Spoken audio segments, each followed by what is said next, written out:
There is an animal that can learn to play a video game with a joystick. It can recognize its own face in a mirror. It can remember where it hid food years after it buried it. It can solve puzzles that a dog gives up on. It has the cognitive ability of a 3-year-old human child. It feels empathy. It dreams. It responds to music. It knows its own name. And right now, somewhere in the world, roughly 1.5 billion of them are living in concrete pens they will never leave, waiting to become your lunch. The pig. You think you know this animal. You don't. Because if you knew the pig the way science knows the pig, you would have a very hard time eating it the way you eat it right now. And that discomfort is the entire point of this story. Let's start with the intelligence. Because the intelligence is the part that changes everything. Researchers have tested pigs against dogs in nearly every major measure of cognitive ability. Problem solving, memory, self-awareness, social learning. And in study after study, pigs performed at least as well as dogs. In several categories, they performed significantly better. Here is the difference. When a dog encounters a problem it cannot solve, it turns to the nearest human and looks at them for help. We find that adorable. We call it loyalty. When a pig encounters a problem it cannot solve, it keeps working independently until it figures it out on its own. We call that nothing because we never see it, because pigs don't live in our living rooms. A pig can learn to use a joystick to move a cursor on a screen. Not accidentally, deliberately. Scientists taught pigs to control a video game, moving a cursor toward a target, and the pigs understood the relationship between their physical action and the result on the screen. They understood cause and effect across a technological interface. That is not instinct. That is cognition. A pig can look in a mirror and understand that the reflection is itself. This is called the mirror test, and it is one of the gold standards for measuring self-awareness in animals. Very few species pass it. Humans pass it around 18 months of age. Great apes pass it. Dolphins pass it. Elephants pass it. Pigs pass it. Dogs do not. The animal you cuddle on the couch does not recognize itself in a mirror. The animal on your plate does. Let that sit for a second. Pigs demonstrate emotional contagion, which is the scientific term for feeling what another being feels. When one pig in a group is stressed, the others become stressed. When one pig is relaxed and content, the pigs around it calm down. They read each other's emotional states and respond to them. Mother pigs sing to their piglets while nursing. Not a metaphor. Actual rhythmic vocalizations, repeated in patterns, directed at their young while they feed. They have been shown to have at least 20 different vocalizations, each with a distinct meaning. They grieve, they play, they form friendships, and their cognitive abilities have been compared by researchers not to dogs, not to cats, but to 3-year-old human children. Your dog is cognitively equivalent to a 2-year-old. The pig you ate last week was smarter? And here is where this story gets truly uncomfortable. Because the pig's body is not just similar to yours in its brain, it is similar in almost everything. The pig's heart is roughly the same size as a human heart. Its valves function the same way. Its kidneys are comparable in size and structure. Its skin heals like ours. Its digestive system processes food like ours. Its blood pressure operates in a similar range. Even its teeth are eerily close to human teeth. Forensic scientists have used pig carcasses for decades to study human decomposition because pig tissue breaks down almost identically to human tissue. Medical students have practiced surgery on pig organs because the experience is the closest thing to cutting into a human being without cutting into a human being. For most of modern medicine, the pig has been our stand-in, our body double, the animal whose insides look so much like ours that we have been borrowing pieces of it for longer than most people realize. Pig heart valves have been surgically implanted into human patients since the 1960s. Millions of people alive right now are walking around with a piece of a pig inside their chest, keeping their blood flowing in the right direction. Pig skin has been grafted onto human burn victims, covering their wounds, protecting their bodies while their own skin heals beneath it. Pig insulin was used to treat diabetes for decades before synthetic versions replaced it. Millions of diabetics survived because of molecules pulled from the pancreas of a pig. And then, on January 7, 2022, a team of surgeons at the University of Maryland did something that had never been done before. They took a genetically modified heart from a pig and transplanted it into the chest of a 57-year-old man named David Bennett, a man with terminal heart disease, a man who had been told he was going to die, a man who was ineligible for a human heart transplant and had no other option left. They put a pig's heart inside him, and it worked. It beat inside his chest. For 2 months, David Bennett lived with the heart of a pig pumping his blood through his human veins. He was the first person in history to survive with a pig's heart. A second patient, Lawrence Fawcett, received a pig heart in 2023 and lived for 40 days. These were not perfect outcomes. Both men eventually died, but they lived when they should have already been dead, and the science is still moving forward. Right now, more than 100,000 Americans are on the organ transplant waiting list. Every single day, roughly 17 of them die waiting for a heart, a kidney, a liver that never comes. The pig may be the answer.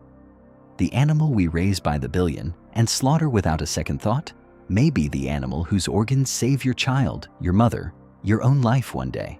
That is the irony sitting at the center of this story. And it has been sitting there for a very long time, because the pig has been beside us almost as long as the dog. Somewhere around 9,000 years ago, in multiple places across the world, humans began keeping wild boar close.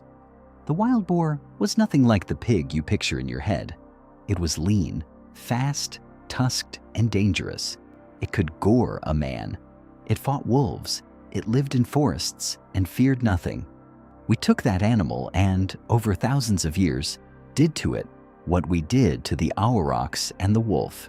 We selected for the calmest ones, the fattest ones, the ones that bred fastest and grew largest on the least amount of food, and we turned a muscular, intelligent predator into a round, pink, slow-moving thing that most people associate with mud and stupidity. That association is a lie. Pigs are not dirty animals. Given space, pigs are remarkably clean. They designate specific areas for waste, far from where they eat and sleep. The reason pigs wallow in mud is not filth. It is temperature regulation. Pigs cannot sweat. They have almost no sweat glands. Mud is their sunscreen and their air conditioning. We put them in conditions where mud is the only option, and then we called them dirty for using it. The pig was one of the earliest animals we ever domesticated, and unlike the horse or the dog, we did not domesticate the pig for companionship or for labor. We domesticated it for one reason: meat. The pig was easy to keep. It ate anything: scraps, roots, waste, things no other animal would touch. It grew fast, it bred fast, and it converted what it ate into dense, calorie-rich flesh more efficiently than almost any other farm animal. For poor families, for centuries, the pig was survival. It asked for almost nothing and gave back almost everything. It was the animal that let you eat through the winter. And because of that, every civilization on Earth had to decide what the pig meant to them. Some worshipped it. In ancient Egypt, the pig was associated with the god Set. In parts of ancient Europe, the pig was a symbol of abundance, fertility, and prosperity. In Rome, pork was the most consumed meat in the empire. Roman soldiers were fed on it. Roman feasts revolved around it. The suckling pig was the centerpiece of a wealthy Roman table, and entire cookbooks were written about how to prepare it. The Roman economy ran on grain and pork, and when either failed, the empire trembled.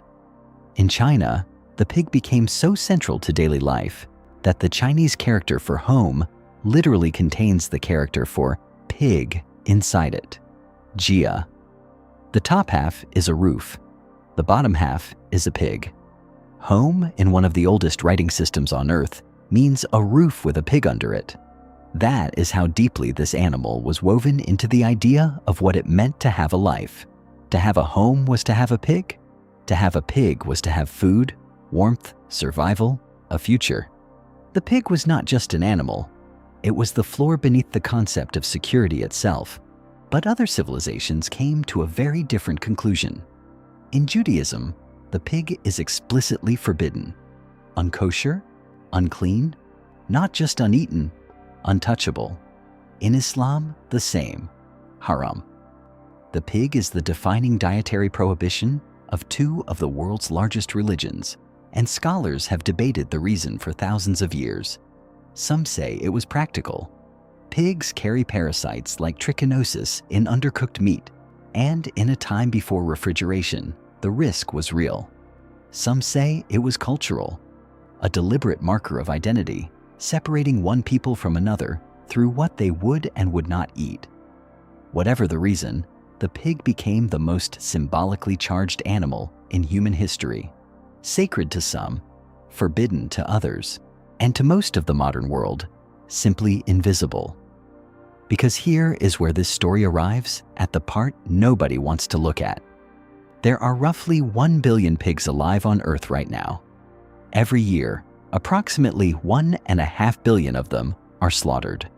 That number is so large it stops being a number and becomes weather. Most of them live in industrial farms. The modern commercial pig is born on concrete, raised on concrete, and dies having never felt soil or sunlight or open air. It has never rooted in the dirt, which is one of the most fundamental behaviors a pig has. A behavior so deeply wired that pigs in barren pens will push their noses against concrete for hours, trying to root into a floor that gives them nothing back. A breeding sow, a mother, spends most of her productive life in a gestation crate, a metal enclosure barely wider than her own body. She cannot turn around. She cannot walk. She can stand up and she can lie down. And that is the full range of her physical existence. She gives birth in a farrowing crate. She nurses her piglets through metal bars. She can hear them and smell them and feel them against her body through the steel. And then, after a few weeks, they are taken away, and she is impregnated again. This cycle repeats: pregnancy, birth, separation, pregnancy, until her body breaks down, usually after about 2 years. Her natural lifespan is 15 to 20 years. She gets 2, and then she is sent to slaughter, her body too worn to produce any more profit. This is happening to an animal that passes the mirror test, an animal that sings to its babies, an animal that can play a video game, an animal whose heart is so close to yours that a surgeon can take it out of the pig and put it inside you, and it will beat. I am not here to tell you to stop eating pork. That is not what this is. This is a history, and the history says this: we decided thousands of years ago that some animals get to be loved and some animals get to be eaten. We decided the dog gets the couch and the pig gets the crate. We made that choice before we understood intelligence, before we understood cognition, before we put a joystick in front of a pig and watched it figure out a video game. We made the choice first, and we have been living inside that choice ever since, long after the science told us the animal we were eating might understand more about its own life than the animal we were petting. The pig has no idea why we treat it differently than the dog. It cannot understand the system it was born into. It only knows what it feels: the concrete under its feet, the bars around its body, the piglets it sang to and lost. And if you have made it this far, if the intelligence, the heart transplant, the mirror test, the song, if all of it is sitting inside your chest right now, making you feel something you didn't expect to feel when you clicked on a video about a pig, that feeling is the whole point. I am not asking you to change anything. I am asking you to know what you're eating. Because it knows. Not in the way you know, but in a way that matters. It knows enough to recognize its own face. It knows enough to dream. It knows enough to feel pain and fear and something that looks exactly like grief. And when it screams, and pigs do scream, it is not an empty noise. It is an animal that understands enough about its own suffering to cry out against it. And one day, its heart might beat inside your chest. The pig is the smartest animal most people will ever eat. And now you know. If this changed something, or if it didn't, and you're still going to eat the bacon tomorrow, and that's fine, tell me in the comments. Because this series has never been about judging you. It's about making sure you know the animal before you decide what it deserves. Hit subscribe. The next animal in this series is the largest creature that has ever existed on this planet. Larger than any dinosaur, and we almost erased it completely from the oceans of the earth. For lamp oil, ring the bell. That one is going to stay with you.